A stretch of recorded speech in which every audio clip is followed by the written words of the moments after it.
wamezungumza viongozi waliotangulia. Tuko hapa kuomba nafasi ya urais kwa ndugu yetu, mama yetu Daktari Samia Suluhu Hassan, yeye kama rais aliyemaliza muda wake na anatuomba ridhaa kwa miaka mingine 5.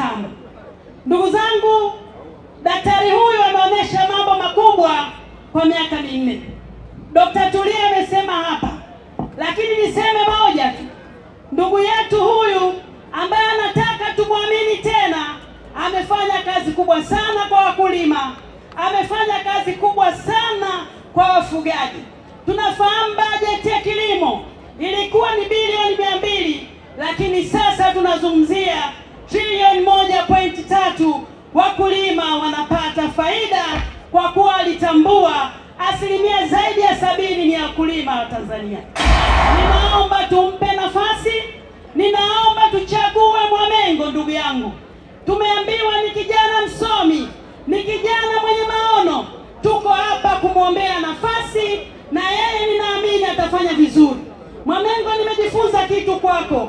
Usione wakina Makalinga wamekuja, ni kwa sababu ulionyesha siasa za heshima, ndio maana wamekuja. Basi usiache kuwatumia, maana wao na ndugu zao, wana rafiki zao, watuunge mkono na chama kishinde hapa Kyela. Ndugu zangu, ninatambua kuna madiwani wa kutosha. Ninaomba tuwape nafasi ya kuwa madiwani, maana wao wanajua shida za wana Kyela. Watasimama katika halmashauri yetu na watawatesemea, maana kule halmashauri hamwezi kuingia wote, wanaipinda.